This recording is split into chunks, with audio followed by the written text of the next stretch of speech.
J'ai visité la véranda bioclimatique de la famille Mézinc à la Baume et j'atteste à la suite de cette visite de la qualité architecturale et de la solution bioclimatique en génie climatique qui est vraiment de bonne qualité.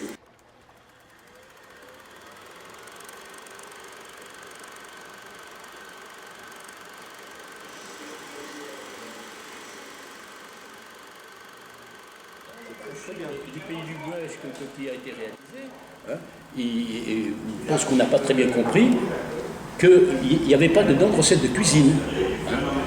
On ne fait pas des percements de telle dimension, les menuiseries doivent être comme ceci, les portes cela, les garde-corps comme ceci, comme cela. Non, on manque simplement qu'il faut réfléchir sur les implantations, réfléchir sur les espaces qu'on va habiter, qu'on va utiliser.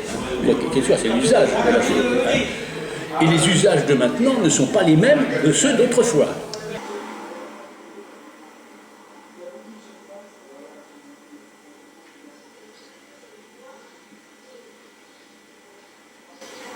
Donc, vouloir absolument imiter les constructions d'autrefois qui étaient faites avec des moyens, c'était les seuls moyens dont disposaient les gens pour construire. Donc, ils avaient localement les matériaux. Donc, les matériaux, c'est la pierre. Ça peut être la brique, la terre cuite dans d'autres pays, bien évidemment. Or, c'est le bois aussi, hein, bien évidemment, parce qu'il en faut quand même des bois pour les Hautes-Alpes.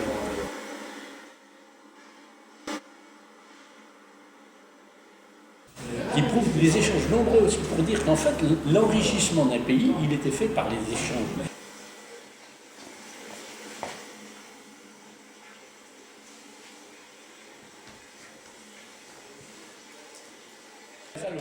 Donc les espaces tampons comme les vérandas, bon, avec des matériaux comme le bois qui est un matériau isolant, comme le verre qui permet l'accumulation, le verre permet d'accumuler à l'intérieur de leur espace la chaleur, devant un bâtiment qui a plus d'inertie, permet de réguler une température et d'avoir quelque chose qu'on peut appeler bioclimatique.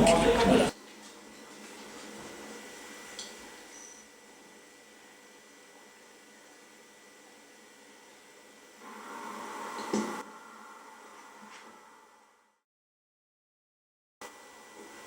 La réhabilitation, qui est une réhabilitation bioclimatique, a consisté à fermer ces logias et à récupérer évidemment toute la chaleur qu'on peut récupérer avec des vérandas, avec cette exposition. C'est une nouvelle vie pour ce bâtiment, puisqu'il était complètement désaffecté quand il y a eu cette réhabilitation. C'est une réhabilitation qui est quand même relativement exemplaire et qui démontre qu'on peut effectivement, avec un certain soin, parce que ce ne sont pas non plus des vérandas en aluminium, il y a eu un choix de matériaux judicieux, comme à la Baume le Mélèze.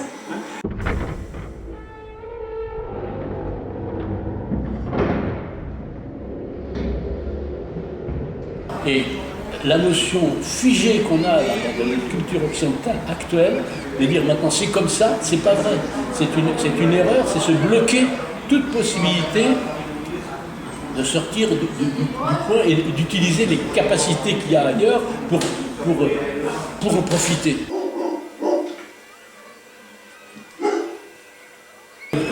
C'est pas mon rôle de porter un jugement de valeur sur les hommes qui portent des jugements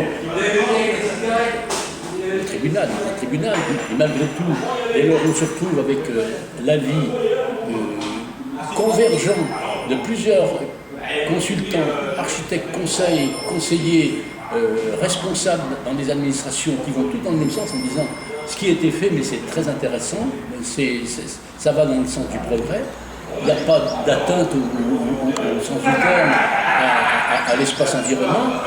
Il est quand même stupéfiant de voir qu'il y a des oppositions a posteriori à la réalisation de ce qui a été fait.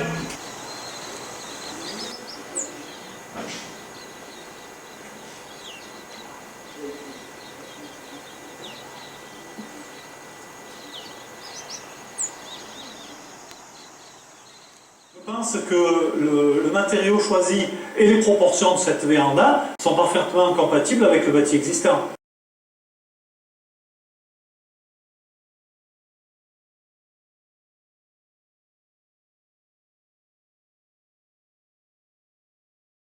C'est l'article R111, c'est l'article R111-21 du Code de l'urbanisme, qui dit que s'il ne permet pas une intégration, qu'est-ce que ça veut dire une intégration, dans l'espace environnant, cet article est utilisé pour dire ça va pas, on ne peut pas faire. Mais seulement on est en pleine subjectivité, et c'est purement culturel, purement sensoriel, et non pas... Et ça peut attaquer, bien évidemment, puisque dès l'instant c'est pas mathématique, c'est beau, c'est pas beau, alors là on rentre dans une considération philosophique qui ne tienne pas la route. On ne peut pas utiliser cet article-là, parce qu'il est comment dirais-je, il peut être contredit quand on veut. Par une personne, la même personne à côté va dire non c'est bien, alors ou c'est pas bien ou c'est bien. On ne dit pas ça, il ne faut pas dire ça c'est pas intégré. Ça veut, à la limite, ça veut rien dire.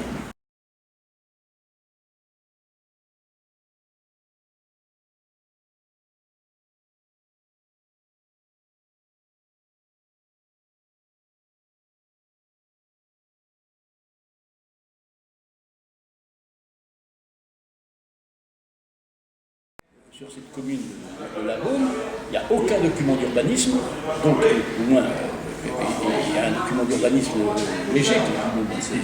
On peut faire ça, c'est tout. Hein. Dès l'instant quelque chose n'est pas interdit, ça veut dire qu'il est permis. Si c'est pas interdit, on peut le faire. Bon, je sais bien que marcher sur la tête, il n'y a pas de défaut interdit. D'urbanisme qui légifèrent, qui disent on veut ça, on veut pas ça. C'est dans les articles 11 des règlements d'urbanisme, sur les plans d'occupation des sols qui sont remplacés par les plans locaux d'urbanisme maintenant. Enfin, ça ne change pas la règle du jeu. Bon, c'est très bien. Maintenant, donc la proximité, y a-t-il des bâtiments classés dans le village? Il n'y en a pas, donc il n'y a pas de protection proprement dit. Donc on est complètement dans la subjectivité dans ce truc-là. Une subjectivité qui est quand même dangereuse parce qu'en fait, on pouvait même, par ce raisonnement, interdire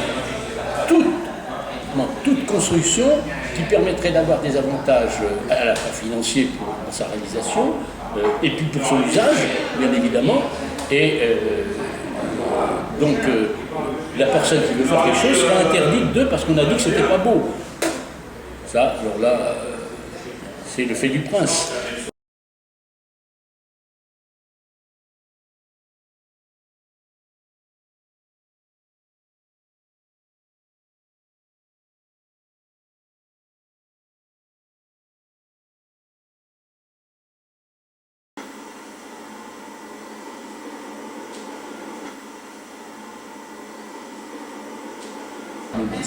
On peut faire ça, c'est tout. Hein. Dès l'instant quelque chose n'est pas interdit, ça veut dire qu'il est permis.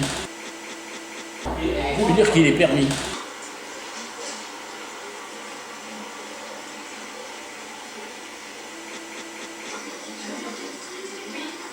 Ça veut dire qu'il est permis.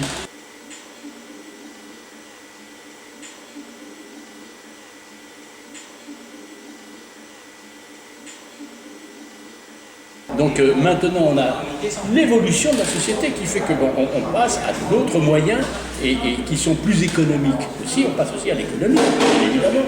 Donc il est logique de faire cette transformation qui a été faite à la Beaume.